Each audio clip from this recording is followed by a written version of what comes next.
하나님 아버지, 주님의 말씀을 듣는 귀한 시간을 허락하여 주셔서 감사합니다.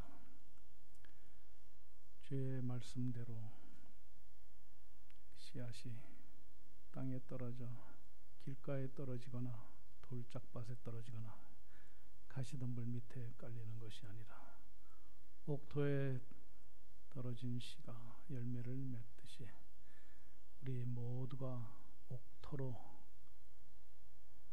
주님께서 만들어주시고 주의 말씀을 잘 간직하고 그것이 잘 발아하고 자라고 많은 열매를 맺어 이 땅에서도 주님께 큰 영광 돌리고 주와 함께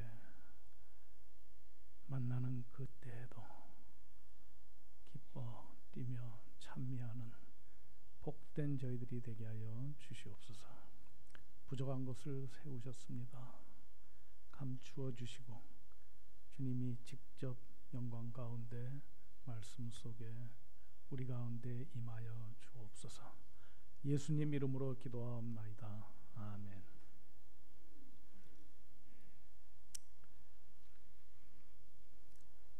우리 가운데 이미 이루어진 천국의 현실 속에 살면서 아직은 완성 안 되었기에 그날의 완성을 소망하며 이 땅에서 서로 위로와 격려와 사랑 나누며 순례자의 길을 함께 걷고 있는 우리 팔로마 이 천국 공동체에 속한 형제자매 여러분께 이렇게 다시 만나서 귀하고 복된 시간을 갖게 허락하신 하나님께 감사와 찬송을 올려드립니다.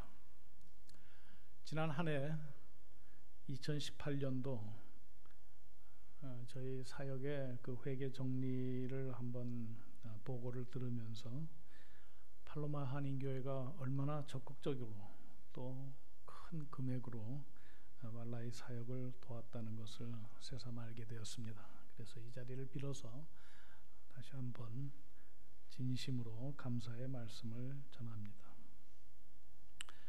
꼭 10년 전인 2009년에 이윤상이라는 청년이 말라위에 와서 1년 동안 사역을 하다가 말라리아로 세상을 떠나는 일이 생겼습니다.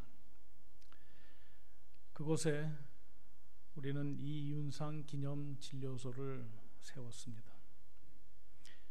지금은 그 이름을 Jesus 클리닉이라는 일반 이름을 붙이고 별칭으로 이윤상 메모리얼 클리닉이라고 지어져 있습니다.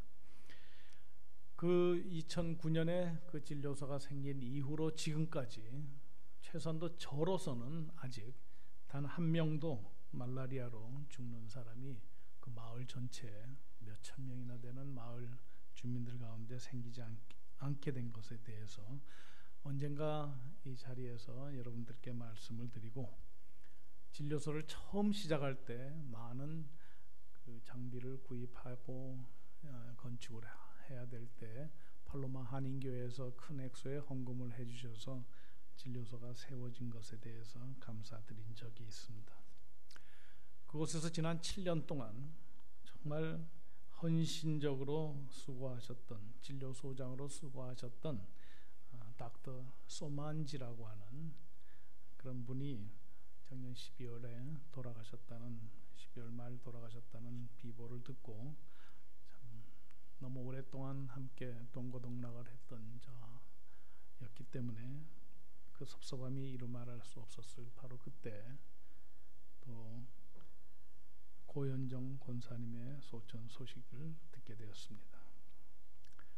반갑게 웃으면서 맞으시며 저를 참 챙겨주셨던 권사님 모습이 눈에 생생한데 이제 다시는 이 땅에서 얼굴로 만날 수 없다는 안타까움과 함께 사랑하는 우리 고장호 장로님 또 자녀들과 친지들이 또 그동안에 오랫동안 그분과 사랑의 교제를 나누셨던 많은 추억을 지니신 여러분들이 겪어야 하는 그 이별의 슬픔에 진심으로 하나님의 위로를 전합니다. 죽음은 어느 누구도 비껴갈 수 없는 엄연한 현실입니다만 의외로 이 중요한 사실에 대한 정확한 지식이나 심지어 관심이 적은 것도 이상하기만 합니다. 그리 기분 좋은 주제가 아니기 때문에 자꾸 미루게 되고 그것을 생각에 떠올리는 것 자체를 꺼려하는 것이 인지상정이 아닌가 싶습니다. 어떤 통계에 따르면은 응답자의 고작 절반 정도가 지금 우리가 살고 있는 이 지상에서의 삶, 즉 이 생이 전부라는가. 즉 한 절반 정도의 응답자는 내세라는 것은 없다.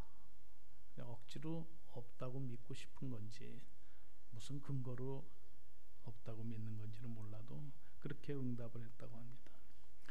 과학에 대한 좀 무분별한 정도의 신뢰가 성경을 무시하게 만드는 풍조 가운데 생겨난 그런 현상이라고도 볼 수 있습니다. 그러나 성경은 분명하게 사람은 영원한 존재인 것을 말해줍니다. 인간은 불멸의 존재라는 것을 말해줍니다. 성경은 하나님께서 사람에게 영혼을 사모하는 마음을 주셨다고 가르칩니다. 전도서 3장에 하나님이 모든 것을 지으시되 때를 따라 아름답게 하셨고 또 사람들에게는 영혼을 사모하는 마음을 주셨느니라. 죽음 이후에는 과연 어떤 일이 생기는가? 그것을 우리는 어떻게 알 수 있는가? 그 질문에 대한 확실한 대답은 죽었다가 다시 살아난 분의 이야기를 듣는 것이 가장 확실할 겁니다.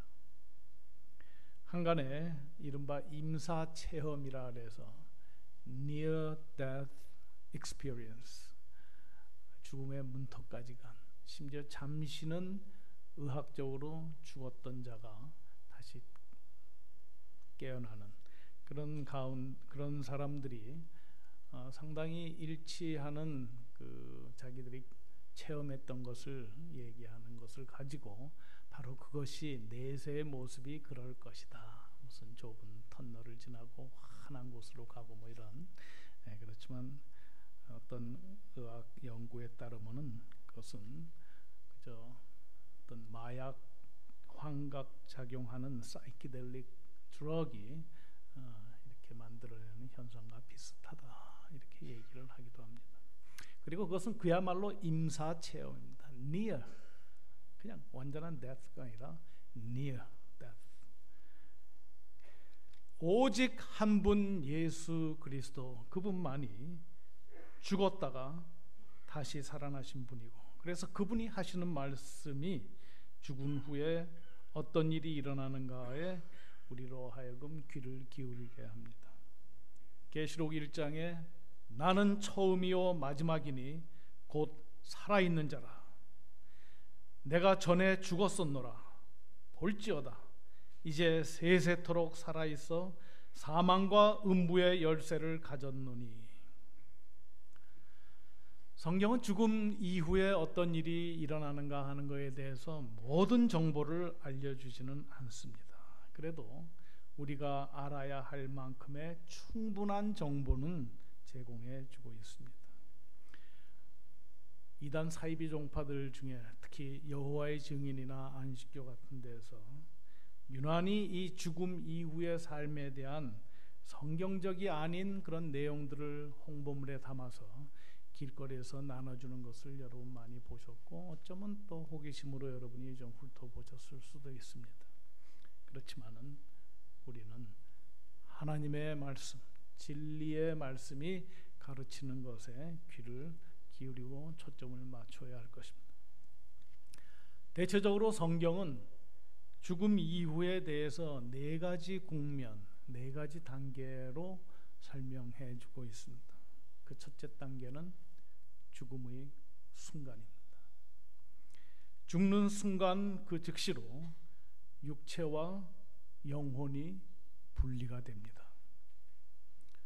야고보서에 있는 말과 같이 영혼 없는 몸이 죽은 것 같이, 이것은 물론 행함이 없는 믿음이 죽은 것을 강조하기 위해서 하나의 유사 예로 든 것이지만, 영혼 없는 몸이 죽은 것 같이, 그건 기정사실입니다. 우리의 육신에서 영혼이 빠져나가는 것, 그것을 바로 우리가 죽음의 정의로 말하고 있습니다. 우리의 몸과 영혼이 살도록 지음을 받았으나 아담 이후로 인간 세상에 죄가 들어온 이래 우리의 인간의 육신은 서서히 늙고 시들고 쇠약해져서 결국은 죽게 됩니다. 죽음과 동시에 육신은 원래 만들어진 그 흙으로 돌아가지만은 영혼은 단 한순간도 0.1초도 사라지지 않고 영원히 불멸합니다. 영은 죽지 않습니다. 누구도 영을 죽일 수는 없습니다. 사형 집행을 해도 그 영은 살아 있습니다. 주께서는 몸은 죽여도 영혼은 능히 죽이지 못하는 자들을 두려워하지 말고 오직 몸과 영혼을 능히 지옥에 멸할 수 있는 이를 두려워하라 하셨습니다. 전도서 12장에도 흙은 여전히 땅으로 돌아가고 영은 그것을 주신 하나님께로 돌아가기 전에 기억하라. 인간을 흙으로 만드신 하나님께서 그 코에 생기를 불어넣으신, 즉 우리에게 영을 주신 하나님께로 육체와 분리된 우리의 영은 그 즉시로 하나님께 들어가는 것입니다. 예수님의 십자가 옆에 달려 있었던 그 구원받은 강도의 몸은 죽음 이후에 그대로 십자가에 달려 있었겠지만은 그의 영은 그 즉시로 예수님과 함께 낙원에 갔던 것을 우리는 압니다. 첫째 단계는 죽음의 순간 몸과 영이 분리되는 것입니다. 둘째, 여러분 이거 다 아시는 거 저 잘 압니다. 그렇지만 우리가 다 알지만은 한번 다시 이것에 대해서 우리가 정리하고, 이것이 물론 우리의 궁금증도 있고 호기심도 있지만 그 호기심을 채우거나 궁금증을 풀기 위해서 제가 이 말씀드리는 건 아니고, 우리가 이 현실을 우리가 알 때 이 땅에서의 우리의 삶이, 이 순례자의 여정이 어떻게 될 것인가, 그것을 강조하기 위해서 드리는 말씀입니다. 그러니까 다 알시더라도 조금 참아 주십시오. 둘째 단계는 이른바 중간 단계라, 또 일시 단계, 잠정적인 단계라 이렇게 얘기합니다. 영어로는 intermediate stage 이렇게 얘기하기도 합니다. 육체 없이 영혼만 존재하는, 다시 말해서 어떤 면으로 보면 원래 하나님의 창조 계획에는 영과 육이 분리되지 않았었습니다. 그렇지만 이 둘째 단계에서는 일시적이나마 잠정적으로나마 중간 단계로서 영과 육신이 분리되어 있는 상태입니다. 즉 영만 존재하는 상태가 잠시, 그걸 기간을 몇 년이냐 이렇게 얘기하는 것이 아니라 그 중간 단계가 있습니다. 죽음의 순간에 육신과 분리된 영혼은 그 즉시로 행로가 두 가지로 나뉩니다. 이 땅에서 예수 그리스도를 믿었던 그리스도인의 영은 즉시로 영광의 낙원에 이르게 되지만은, 그를 거부하고 믿지 않았던 불신자의 영은 마찬가지로 그 즉시로 영벌의 장소, 끔찍한 그 지옥으로 가게 되는 겁니다. 아까 말했던 여호와의 증인이나 안식교 또 그리스도 형제파 그런 교회들에서 가르치는 이른바 영혼 수면설은 잘못된 것입니다. 영혼 수면설은 죽음과 최후 심판 사이에 영혼이 혼수 상태에 있거나 잠을 잔다고 하는 이론인데 이것은 성경이 가르치는 것 아닙니다. 아까 말한 대로 오늘 내가 나와 함께 낙원에 있으리라. 어디서 잠을 자거나 쉬는 것이 아니었습니다. 또 마찬가지 천주교에서 가르치는 연옥 사상도 교리도 성경적은 분명히 아닙니다. 이 땅에서 가벼운 죄를 범한 자들은 그런대로 죄 문제를 해결받았지만 특별히 중한 죄를 지었던 자들은 그 영혼이 하나님의 은총으로 인해서 그들의 말이 그렇습니다. 지옥에 가지 않고 연옥이라는 데에 가서 일정 기간 동안 단련을 받아서 그렇게 해서 영혼의 정화가 이루어지면은 그때 천국에 들어간다. 하나의 중간 단계를 얘기하는데 그건 전혀 성경적이 아닙니다. 여러분, 천주교 같은 데서 이 잘못된 종교가 이런 그릇된 교리를 가지고 세컨 찬스가 있다. 교회 헌금을 많이 하고 무엇을 하고 무엇을 하면은 천국 올라갈 수 있다. 이렇게 가르치면서 그 죽음을 두려워하고 지옥 가기를 두려워하는 그 사람들의 어떤 약함을 파고들어서 교회가 치부하게 되는 정말 체계적이고도 정말 사악한 그러한 일이 벌어지고 있는 것도 역사가 증명하고 있습니다. 용서받은 강도가 연옥에 가서 보충적으로 단련받은 것이 아니라는 것 우리가 너무도 잘 알고 있습니다. 주 안에서 죽은 성도가 미처 다 정리하지 못한 죄값이 남아있다고 그래서 그걸 해결해야 된다고 가르치는 것은 십자가상에서 정말 십자가상에서 숨도 제대로 쉬지 못하고 정말 그야말로 한마디 말도 그 소리 낼 수도 없는 그런 가운데 예수님께서 다 이루었다. It is finished. 내가 다 이루었다. 완성했다. 그렇게 큰 소리로 선언하신 예수 그리스도의 구속의 완성을 정면으로 부인하는 거역하는 엄청난 죄악을 저지르고 있는 것입니다. 예수 그리스도를 믿은 사람의 영은 죽음과 동시에 그는 양팔을 벌리고 영접하시는 하나님의 품으로 그 평생에 고대하고 사모했던 예수 그리스도의 품에 들어가게 되는 것이고 그분과의 황홀한 연합 속에 그 땅에서의 모든 괴로움이 하룻밤 낡은 여인 속에서의 밤과 같이 아무렇지도 않게 여겨지는 그 황홀한 차원으로 들어가게 되는 겁니다. 그렇지만은 말하기 죄송스럽지만은 구원의 초청을 거부하고 죽은 불신자의 영은 그 즉시로 극악한 형벌의 장소, 지옥의 공포와 경악과 고통 속으로 곧바로 떨어지게 됩니다. 예수님의 그 유명한 부자와 나사로의 비유, 물론 비유지만은 그 안에 우리에게 주시는 정보가 있습니다.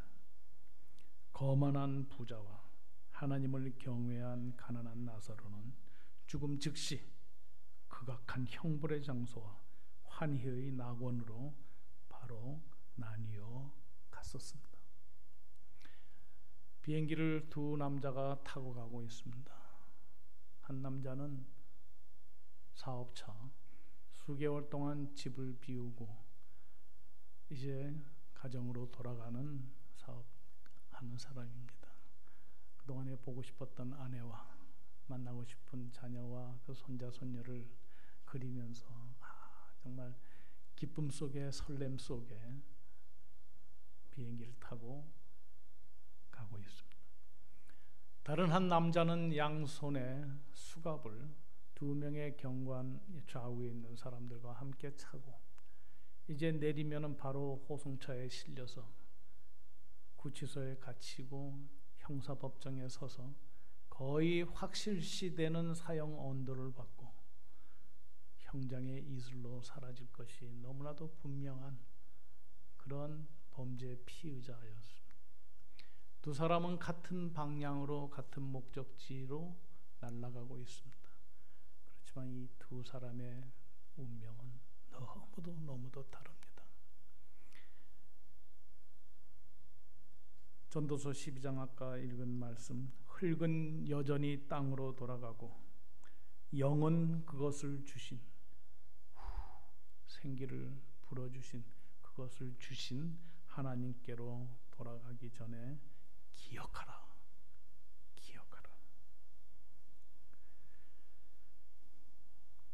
그 구분은 이 땅에서 예수 그리스도를 구주로 받아들였는가?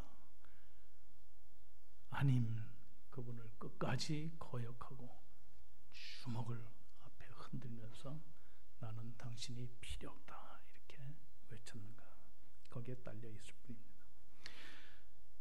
첫째는 죽음의 순간 몸과 육의 분리, 두 번째는 하나의 일시적이고 잠정적인 몸과 구분돼서 존재하는 의식이 있었던 그 영의 단계. 셋째 단계는 이른바 General Resurrection 해서 전체적인 부활, 총체적인 부활, 모든 사람이 다 일어난다는 차원에서 일반적인 부활이라고 말합니다. 아담 이후 이 땅에 살았던 모든 사람이 다시금 영혼과 육체가 연합되어서 부활하게 되는 사건입니다. 아까도 말한 것 같이 죽음 이후에 영혼과 육체가 분리되어 있었던 것은 이상적인 상태는 아닙니다. 그렇지만 이제 그날이 되었을 때 예수 그리스도께서 재림하시는 그 순간에 육체와 영혼이 다시 결합된 온전한 인간의 구원이 이 세 번째 단계입니다. 그때는 모든 사람, 의인이건 악인이건 그가 죽었을 때 매장을 했건 화장을 했건 신자였건 불신자였건 모두가 영과 육에 결합된 완전한 인간으로 부활하게 됩니다. 사도행전 24장 15절에 그들이 기다리는 바 하나님께 향한 소망을 놔둬가셨으니 곧 의인과 악인의 부활이 있으리라 함이니이다. 의인도 부활하고 악인도 부활한다는 것.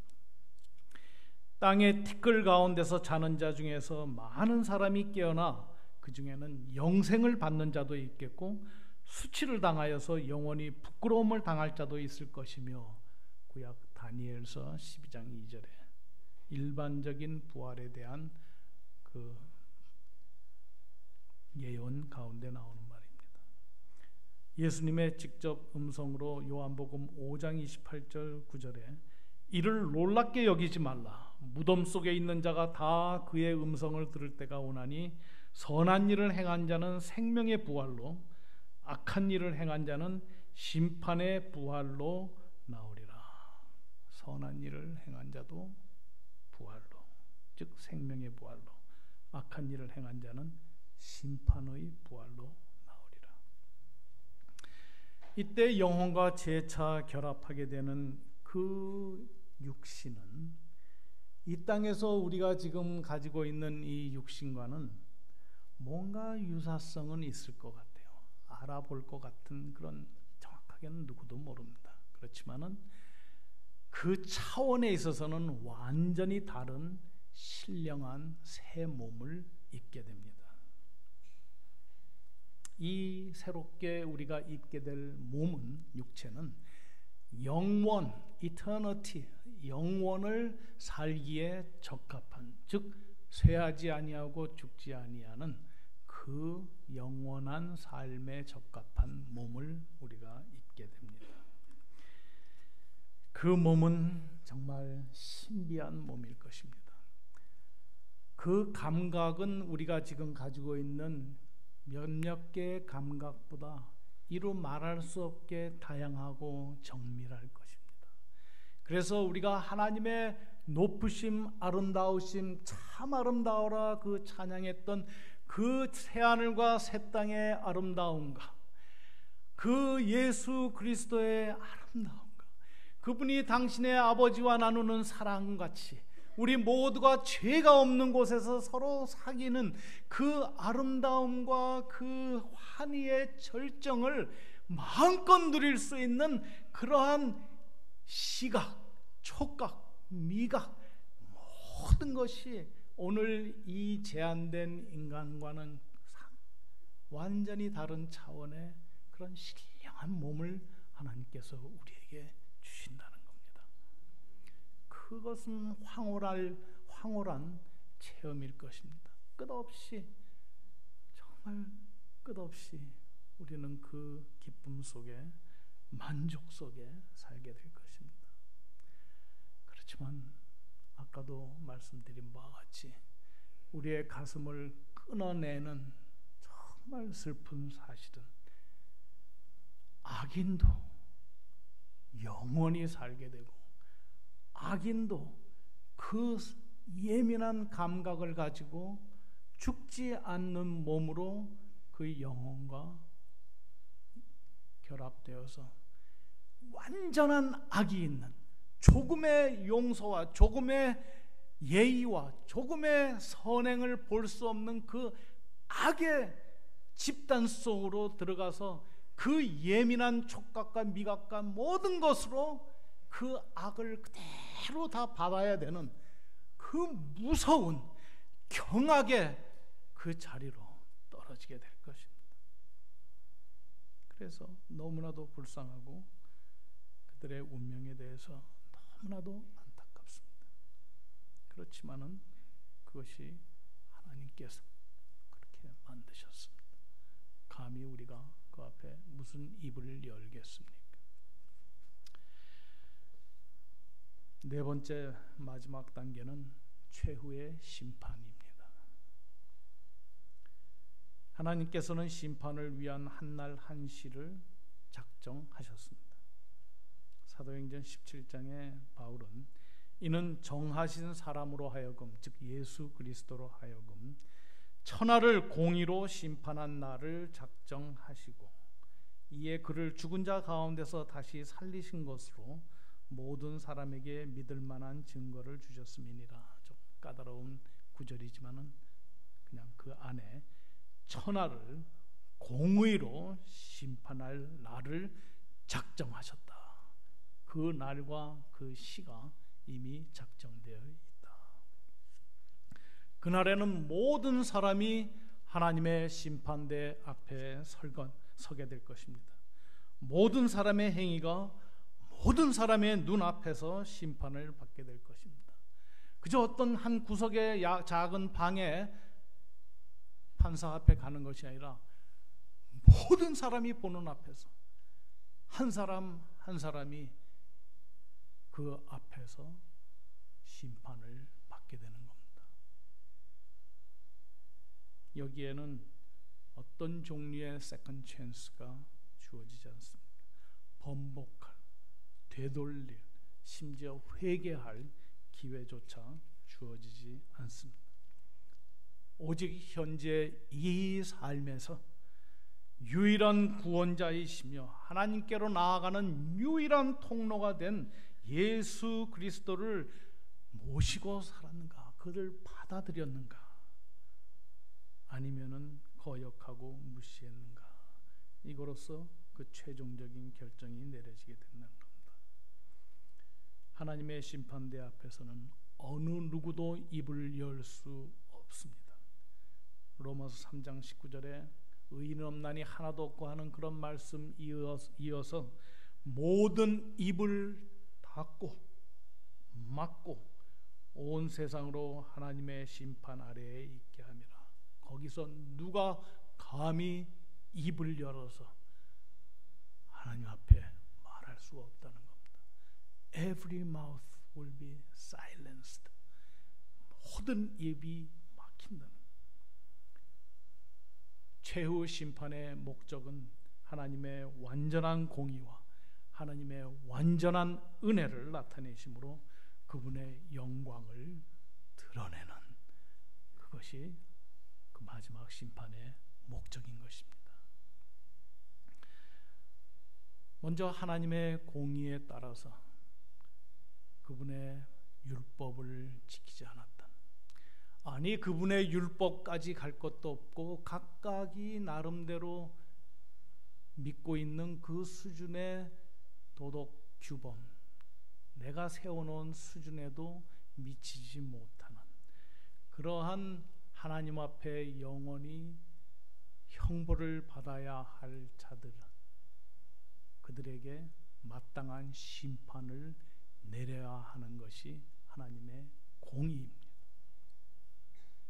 그리고 하나님의 공의로 그를 순종하였고 그 말씀을 따라서 정말 하나님을 기쁘시게 하기 위해 살았던 자들, 자기의 죄를 자복하고 용서를 구하며 하나님 앞에 천부여 의지없어서 손들고 갑니다 했던 그런 자들에게 내리는 하나님의 상급 역시 공의의 하나님을 드러내시는 겁니다. 죄의 정도에 따라서 하나님이 내리시는 벌에 경중이 있을 수 있습니다. 그리고 하나님께서 상급에도 그 행위의 경중에 따라서 차이가 있습니다. 많은 교회에서 혹시 이것이 남용 오용될까봐 천국에서 10평짜리 집에 살래, 100평짜리 맨션에 살래, 이 땅에서 새벽기도도 하나 하지 아니하고 천국 갈 수 있겠어, 헌금도 그렇게 하고 되겠어, 이런 식으로 성경을 이상하게 왜곡하는, 그것은 분명히 잘못된 것이고 우리가 그런 교회는 떠나버려야 됩니다. 절대로 있어서는 안 되는 그런 잘못된 것이지만은 성경이 분명하게 말씀하는 것은 죄의 경중에 따라서 벌의 차이가 있을 것이며 순종의 경중에 따라서 상급의 차이가 있을 것은 성경이 분명하게 말씀하고 있습니다. 그렇지 않으면 하나님의 공의가 사라지게 되는 겁니다. 한 번도 복음을 들어본 적이 없는 사람보다 구원의 초청의 메시지를 수도 없이 들었지만 끝까지 거부하고 하나님의 초청을 무시한 사람이 겪게 될 지옥의 형벌은 한 번도 들어본 적이 없는 사람보다 더 중요할 것 같아요. 얼마나 중하냐, 어떻게 중하냐 우리로서는 알 수 없지만 공의의 하나님은 그렇게 하실 겁니다. 마태복음 11장 20에서 24절에 이 무서운 말씀을 예수님이 하십니다.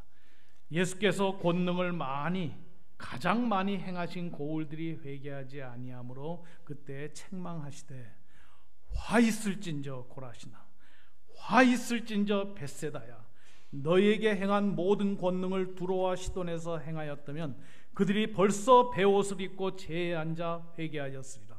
내가 너희에게 이르노니 심판날에 두로와 시돈이 너희보다 견디기 쉬우리라. 가버나움아, 내가 하늘에까지 높아지겠느냐, 음부에까지 낮아지리라.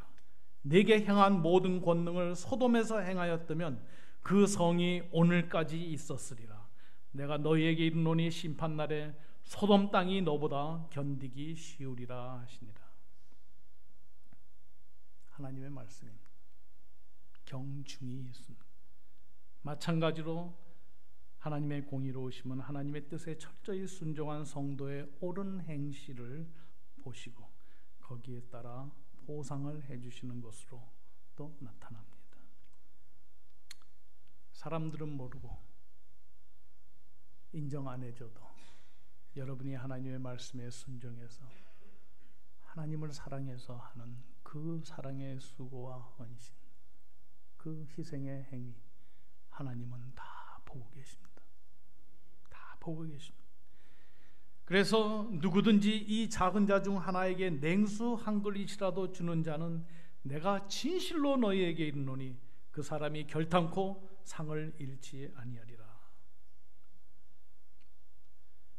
마태복음 25장에 나오는 그 유명한 양과 염소의 비유에서도 예수님이 말씀하시기를 임금이 대답하여 이르시되 내가 진실로 너희에게 이르노니 너희가 여기 내 형제 중에 지극히 작은 자 하나에게 한 것이 곧 내게 한 것이니라 하시고 그들을 가리켜 의인이라 하시면서 그 의인들은 영생에 들어가리라 하셨습니다. 그렇지만은 임금이 대답하여 이르시되 내가 진실로 너희에게 이르노니 이 지극히 작은 자 하나에게 하지 아니한 것이 곧 내게 하지 아니한 것이니라 하시면서 그들을 악인으로 지정하시면서 그들은 영벌에 들어가리라 하시니라. 최후의 심판에 하나님의 공의가 드러나시면서 또 동시에 하나님의 은혜가 펄럭입니다. 구원하시기로 택함을 입은 성도들의 무수한 죄가 가리움을 입고 그 모든 죄값을 예수 그리스도께서 대신 지불하심으로 담대하게 우리는 그분의 심판대 앞에 나아갈 수 있게 되는 것입니다. 만일 우리가 우리 죄를 자백하면 그는 미쁘시고 의로우사 우리 죄를 사하시며 우리를 모든 불의에서 깨끗하게 하실 것이요. 그 바로 이어서 요한일서 2장 1절에는 만일 누가 죄를 범하여도 아버지 앞에서 우리에게 대언자가 있으니 곧 의로우신 예수 그리스도시라. 여기에서 말하는 것은 우리가 두려워 떨리는 그런 가운데 하나님의 보좌 앞에 서게 될 겁니다. 어느 인간이 그 어미하신 하나님 앞에 자기 스스로 혼자만 있다면은 당당하게 서 있을 사람이 어디 있습니까? 그렇지만 우리가 그 앞에 그럼에도 불구하고 나아갈 수 있는 것은 우리 옆에 누가 있기 때문에 그렇습니다.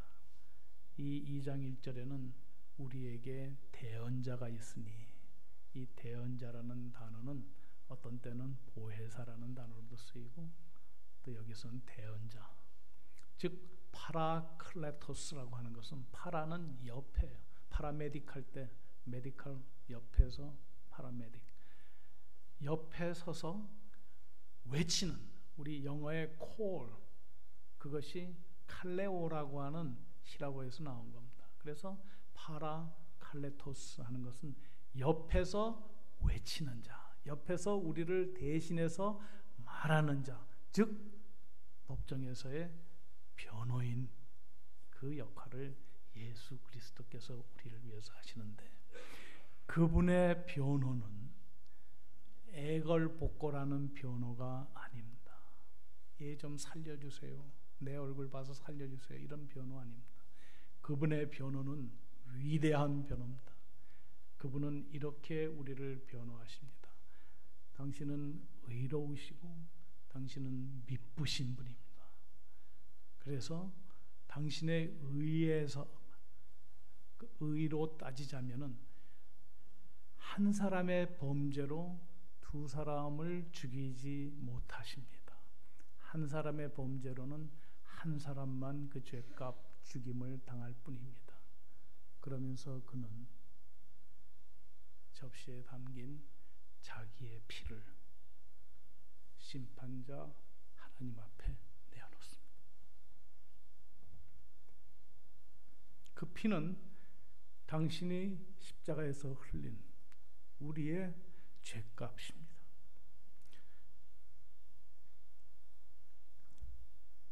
하나님 앞에 이 사람 죽이면은 당신의 의가 무너지는 겁니다. 이 사람 대신 이 피를 받으시고 이에게는 무죄 판결을 내리셔야 됩니다. 그때 하나님께서는 무죄 영생으로 들어가라. 그게 하나님의 은혜가 이 마지막 심판날에 우리에게 임하는 것입니다. 그래서 우리는 우리가 죽은 다음에 어떤 일이 일어나는가에 대해서 이렇게 4단계로 한번 잠깐 보았는데, 잠깐 물론 아니지만은 보았는데, 그것이 오늘 우리가 이 땅에 사는 어떤 지혜의 근거가 되는가, 어떻게 살 수 있겠는가 하는 것을 잠깐 말씀드리고 마치도록 하겠습니다. 저나 여러분은 모두 예외 없이 언젠가는 우리의 호흡이 멈추게 될 겁니다. 심장의 박동이 그치게 될 겁니다. 우리의 이런 비축비축비축하는 뇌파 같은 거, 이런 게 일직선으로 중지되고 한 줄 직선으로 이어질 겁니다. 그 순간 우리의 영은 하나님께로 갑니다. 이 세상의 언어로 부족한, 나 같은 어휘가 부족한 저로서는 상상할 수 없는, 그리고 우리의 연약한 상상력으로는 겨늠할 수 없고 가늠할 수 없는 그 환희의 세계로 우리는 들어갑니다. 거기는 우리가 그토록 그리던 예수 그리스도가 우리를 맞아주시고 그분과의 사랑의 교제가 완전하게 실현되는 그 날을 우리가 만나게 될 것입니다. 그리고 우리는 영원을 사는 아름답고 신령한 몸으로 부활할 것입니다. 그러나 지금까지 제가 이 죽은 후의 삶이 어떻다는 것을 그저 공상소설같이 여기거나 광신도들의 넋두리로 여기거나 그저 농담같이 여기는, 혹시 그런 사람이 우리 가운데 있다면 어떻게 할까 걱정입니다.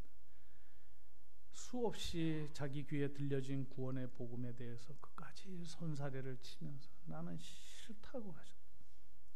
그것이 하나님의 심판에 임할 때 어느 누구도 되돌릴 수 없습니다. 어떤 힘도 하나님의 심판을 되돌릴 수 없습니다. 그래서 히브리서 3장에 성경에 일렀으되 오늘 너희가 그의 음성을 듣거든 경노하시게 하던 것 같이, 즉 구약시대에 경노케 하던 것 같이 너희 마음을 완고하게 강팍하게 하지 말라, 이렇게 사랑의 경고를 하고 계십니다. 아까도 말씀드렸지만 이것은 우리의 단순한 호기심 채우는 것이나 궁금증 해소를 위해서 죽은 후의 현상을 얘기한 것 아닙니다. 바울의 표현대로 오늘 본문의 그 구절대로 하늘에 쌓아둔 소망, 또 그 기대에 따라 신자의 하루하루의 삶이 결정되기 때문에 우리가 이것을 한번 살펴본 것입니다.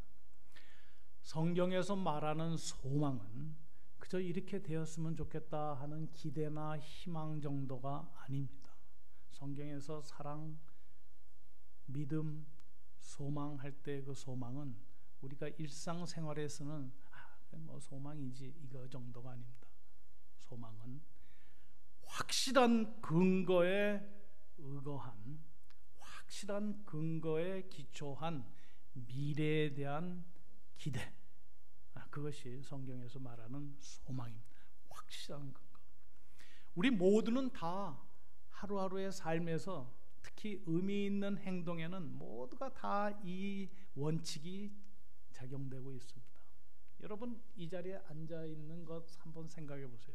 한 2시간쯤 전에 이 자리에 오시기 위해서 좀 더 보통 때보다 얼굴을 깨끗하게 씻고 화장도 하시고 정장을 입으시고 이리로 오셨을 그 행동에는, 그 행위에는 어떤 소망이 여러분들 가운데 있었냐 하니까, 이제 그곳에 갔을 때 완전히 비어있고 아무도 없는 그런 덩그러운 건물이 아니라 여기에는 성도들이 같이 모여있고 찬양팀들이 연습을 하고 있고 앞에서 맞이하는 분의 주보를 주신 그 모든 것들이 있을 것을 소망하기 때문에, 확실한 근거로 알기 때문에 여러분이 집에서 차를 시동 걸어갖고 여기에 오게 되는 것입니다.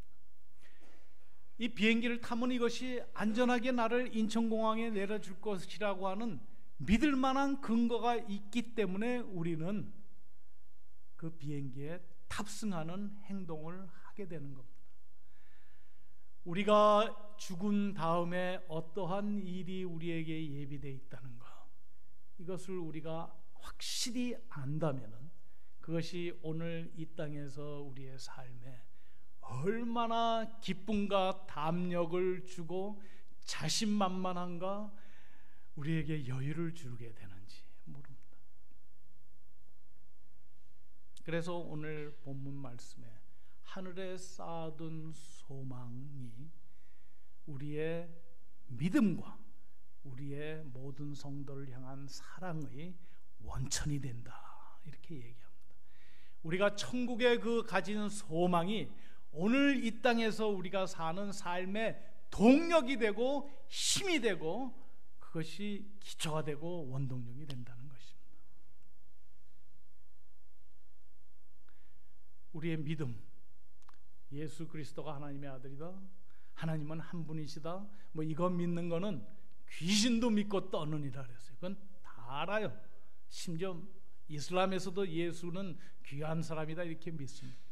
지금 우리가 여기서 얘기하는 믿음이라는 것은 과연 그가 나의 구속자이고 나는 그분에게 모든 것을 맡길 수 있는가, 내 자신을 그분에게 던질 수 있는가, 그분을 완전히 신뢰할 수 있는가, 그분은 나의 주, 나의 하나님이신가, 그분에게 모든 것을 줄 수 있을, 줘도 아깝지 않은, 너무도 우리의 모든 것 되시는 그분인 것을 우리가 믿느냐, 이 믿음, 그것은 우리가 장차 향유하게 될 그 애프터라이프를 우리가 알 때 이 땅에서 그분에게 모든 것을 던질 수가 있는 겁니다. 모든 성도를 향한 너희의 사랑, 그것 역시 바울은 하늘에 쌓아둔 소망으로 말미암은 것이다 라고 얘기하고 있습니다. 성경을 자세히 보면 하늘에 쌓아둔 소망이 원인이고 그 결과로서 우리의 전적인 신뢰와 믿음, 또 성도를 향한 사랑, 이것이 결과라는 것입니다. 열매라는 것입니다. 여러분, 너무나도 많은 수고를 작년에도 하셨습니다. 말라일 뿐이겠습니까? 얼마나 많은 선교사들, 얼마나 많은 분들에게 위로와 안식과 참 귀한 하나님의 그 말씀을 전하고 사랑을 전하셨습니까? 더 열심히 하십시오. 왜냐하니까 여러분에게는 하늘에 쌓아둔 소망이 있기 때문에 그렇습니다. 사랑하는 자들아, 지금은 우리가 하나님의 자녀라. 그가 나타내심이 되면 우리가 그와 같을 줄을 안다 하면서 주를 향하여 이 소망을 가진 자마다 그의 깨끗하신과 같이 자기를 깨끗하게 하느니라.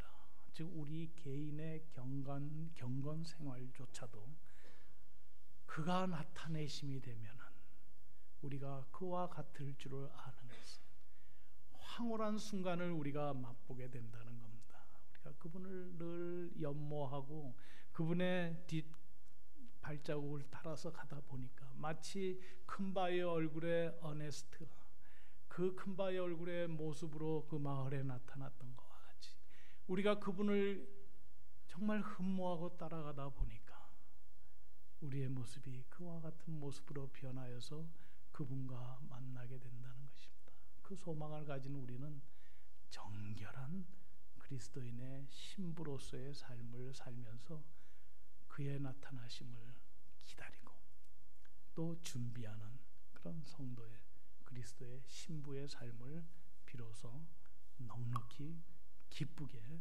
살게 되는 것입니다. 여러분, 1년이 시작되었습니다. 이런저런 마음의 결심을 하고 이미 다 언제 했는지 잃어버리신 분도 있겠지만은 아직은 1월이니까 제가 하나 여러분들에게 혹시 도움이 될까 부탁을 드린다면, 제가 교제를 오랫동안 하던 분들과 어느 정도 내가 이런 얘기를 해도 그가 신뢰로 여기지 않겠다 할 정도의 관계가 되면 저는 이렇게 물어봅니다. 장로님의 삶을 장악하는, 지배하는 좌우명이 되는 성경 구절은 어떤 겁니까? 근데 뭐 성경 말씀 다 좋지요. 이렇게 말을 하는 분들이 절반 이상이고, 그 외에 몇몇 분들은 요한복음 3장 16절 뭐 이런 말씀하시고 그래요. 그래서 내가 조금 배우고 싶어서 그랬는데, 여러분, 저는 그냥 이건 제 고백이고 간증입니다. 저는 나라가 임하옵시고, 그것이 제 카톡에도 혹시 여러분이 저 카톡 하시면 Thy kingdom come, 그게 벌써 몇 수년 전서부터 쓰고 있습니다. Thy kingdom come. 그분의 통치, 전 세계와 모든 사람, 심지어 나의 모든 행위에 이르기까지 통치하시는 그분을 인정하는 그것도 Thy kingdom come이지만은, 그보다 더 나에게 절실한 것은 예수님 빨리 오세요. 빨리 좀 오세요. 세상에 이 죄가 너무 싫습니다. 너무 싫습니다. 오셔서 우리로 하여금 신령한 몸으로 호련히 부활하여 당신과 함께 거하는 그날을 당겨주세요. 어서 오세요. 그것이 저에게는 제 삶을 지배하는 구절입니다. 그렇기 때문에 이 땅에서의 모든 것은 실상 시시하고 아주 객관적이 되게 될 수 있습니다. 이게 무슨 자랑이 아니라 모두가 그래야 됩니다. 초대교회에서는 이 예수 그리스도의 재림을 고대하고 탄식하지 않으면 배교자라고 불렀다고까지도 했습니다.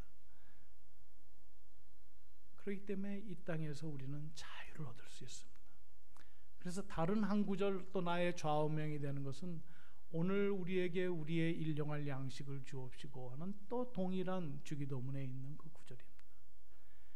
내가 물질이 필요한 육신을 가지고 있지만은 예수 그리스도가 가난하게 되시고 그의 가난하심으로 내가 부요함을 입은 나로서는 육적인 면이나 영적인 면, 특히 내가 그 엄청난 천국의 그 삶을 보장받았기 때문에 이 땅에서의 모든 것은 일용할 수준으로 얼마든지 줄이고 만족할 수 있습니다. 그래서 하나님이 나에게 주신 것들 중에서 일용할 것에 남는 잉여의 물질은 그것을 주신 분의 목적에 따라서 다른 사람의 안식과 다른 사람의 유익을 위하여 쓸 수 있게 되는 것입니다. 그래서 저는 누가 나한테 좌우명이 뭐냐 그러면 그의 나라가 임하오시며 또 오늘 우리에게 일용할 양식을 주오시며, 이 두 가지입니다. 여러분, 저는 참 자유자입니다. 정말 하나님 앞에서 저는 이 말을 진실되게 여러분 앞에 합니다. 제가 감히 이 자리가 어떤 자리라고 마음에도 없는 말을 하겠습니까? 두려우신 하나님 앞에서 감히 여러분들에게 제안을 하고 이 일에 한번 동참해 주시기를 바라는 것은, 여러분, 이 자유를 맛보시기 바랍니다. 하늘에 쌓아둔 소망으로 말미암아 이 땅에서 자유를 맛보십시오. 붙잡고 있는 그 미움, 붙잡고 있는 그 욕심, 붙잡고 있는 그 원망, 이 모든 것을 떨쳐버리십시오. 여러분, 하늘에 쌓아둔 소망이 있는 분이 무엇 시시하게 이 땅에서 이 육신을 위해서 그렇게 괴념하십니까? 자유하시고 이미 천국을 누리시고 이제 완성될 우리의 눈으로 막 보게 될 그날을 기다리면서 생명보다 사명이 귀하게 여길 수도 있는 그러한 위치까지 가시는 여러분들이 되시기를 주님의 이름으로 간절히 바랍니다.